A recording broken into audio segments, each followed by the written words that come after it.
So, hello and welcome.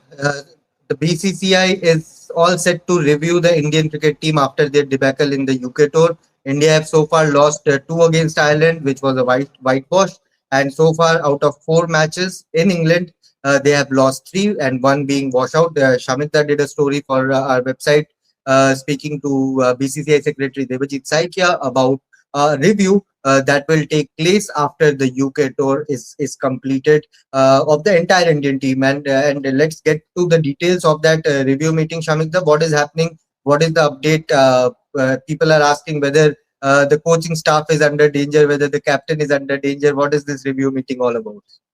No, Subhayan. The fact is that Mr. Devajit Saikia, the business secretary, has confirmed to us that there will be a review meeting.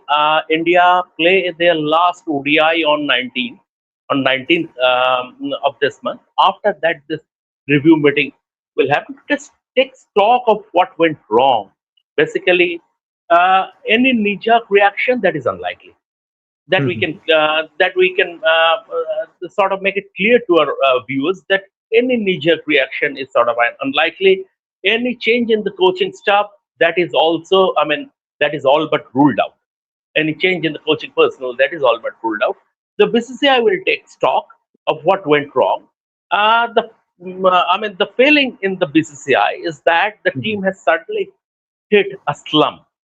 It is a Right. bad patch, which can happen in international cricket, and what should be done to do a course correction. And the BCCI still believes that this team has all the wherewithal to get back to winning ways pretty soon. So, no knee-jerk reaction will not happen, but they will obviously. India are the reigning T20 world champions, and such meltdown was unexpected. So obviously, after that, it has BCCI has decided to do this review meeting. And that's pretty fair. I think after every heavy series defeat, there's a review meeting, and that's generally what happens. Even after the Border Gavaskar Trophy, where we saw Ravichandran Ashwin being retiring from international cricket, Rohit Sharma getting dropped from the Sydney Test, we saw a review meeting take place after that as well. So it's a we can call it a protocol after every heavy series defeat that India suffers, but and it would be pretty unfair on the coaching staff or even the captain for that matter. Shreyas Iyer, it's his first tour with the Indian team as the captain to get some hard ruling against them. Gautam Gambhir or the coaching staff for that matter have won all the three white ball multinational tournaments that they have played: Champions Trophy, Asia Cup, and the T20 World Cup. Yes, bilateral series and Shamika, it's Indian cricket is a very funny place. Under Ravi Shastri, when we used to dominate the bilateral series and used to lose the ICC trophies, there was this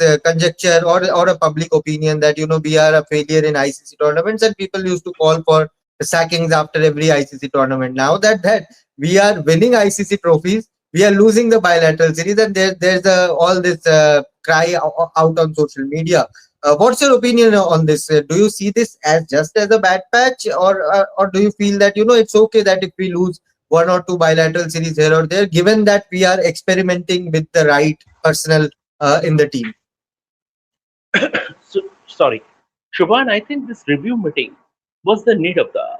More than anything else, the BCCI need to take stock of the fact that whether the selection committee and the team management are in Right, sync. right, Because certain calls are being made by the selection committee, which doesn't have the coaching, the team management imprint. I mean, if you look at certain decisions like fast tracking Vaibhav Suryavanshi to the Indian team, giving his right. debut, not including Sanju Samson for the tour of Zimbabwe, those are the decisions that have the selection committee's imprint. So whether it is in sync, whether the selection committee and the coaching staff or the team management and the captain are in sync, BCCI need to take a stock of that, and that is very important. So this review meeting was the need of the hour, and it is not going to be a very run-of-the-mill review meeting. Certain questions will be asked, certain answers, because this meeting will be attended by Shreya Iyer, very expectedly will be attended by Shreya Iyer, Gautam Gambhir, Chief Selector Ajit Agarkar, along with the BCCI top brass. So these are the things they will take stock, and they will, as Mr. Devajit Saikia said, they will try to do course correction. This team has enough talent in Indian cricket. Indian cricket is a bit like Brazilian football. In Brazil, they they expect that national team to win every football game. Like that is in India. As far as cricket is concerned, India is pretty similar. Fans want India to win every game. That is not that cannot happen. But at the same time, T20I whitewash in Ireland against Ireland is unacceptable. 76 all out, unacceptable. Even in the last game, the fourth T20, the way India were hammered, 9 wicket victory for England with more than 6 overs to spare. It was a hammering. So the nature of the defeat. Nobody is saying that Shreyas Iyer should be removed as captain. He has just assumed office. He has just become the captain, and he needs time to implement his ideas and to mold the team in his image. Gautam Gambhir is fresh from winning a World Cup, so nobody is saying that sack them. But certain questions needs to be asked. Certain questions need to be asked, and I expect those questions to be asked at the review meeting. And if there are any sort of difference in opinion between the captain or coach or the team management and the selection committee, then it needs to come out in that meeting. Otherwise, if you keep it within yourself, then it won't do Indian cricket any good going forward. And of course, Shreyas captaining for the first time, although Shreyas and Gambhir have worked together in the past for Kolkata Knight Riders, IPL is a different ball game altogether when you compare it with the long run of the Indian cricket. And Bryant and Deshkate also in the last game did talk about accepting that they are underperforming, they are not doing well in overseas conditions, and they need to do well in conditions like Southampton, Bristol, Manchester, MCG. He named a few venues. So if India needs to go and target that 2028, be it the Olympic gold medal or the T20 World Cup, then it has to start now. It has to slowly start now. Although this format is still in the back burner, considering ODI World Cup is the priority right now. But if you need to chalk out a few things, then this is the time.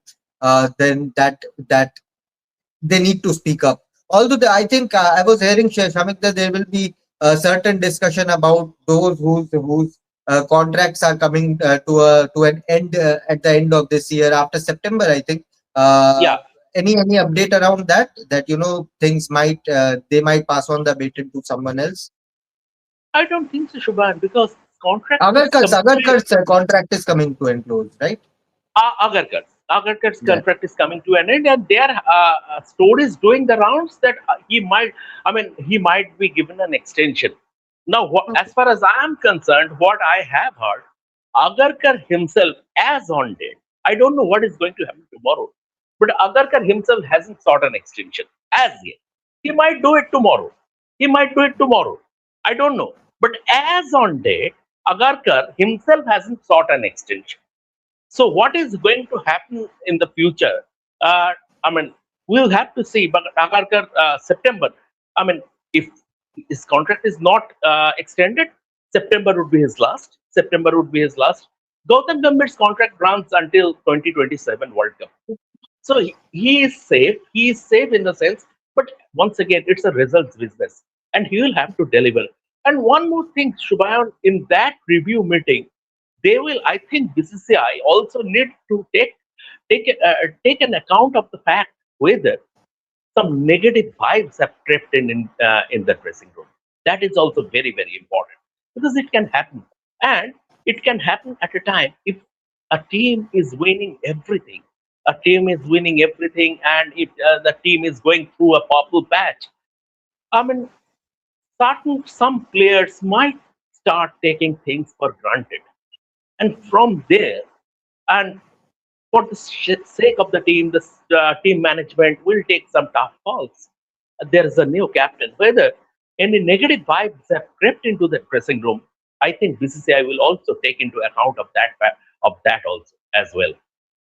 Negative vibes, complacency. There are a lot of things that can creep into a team which has won back-to-back T20 World Cups, who have won 16, 15, 16 series, bilateral series unbeaten in the international format. A lot of things can happen, and of course, when things don't go wrong, it can spiral down pretty quickly inside that dressing room. Players' egos are pretty big in that dressing room, and when as we were talking about, if there are differences between selection committee and the team management, things can turn out to be on a stubborn note as well when it comes to managing these big names, whether in the team management, whether in the selection committee, and whether in the Indian squad as well. And talking about Ajit Agarkar's tenure, also we can sense it by the growing stature of two of the senior most members of that selection committee, Pragyan Ojha and RP Singh. Their growing stature is also signaling us towards the next chapter of Indian cricket. But let's see what happens in that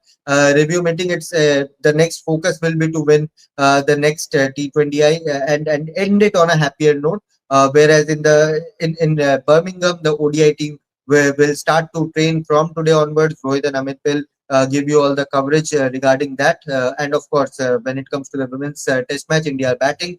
Trish and Sneha Shija are on it. So enjoy the coverage from all places. Stay tuned to Revsportz, hit the like button, share it with your friends, and subscribe to the channel for all the news from the sporting world. Thank you for now, and goodbye.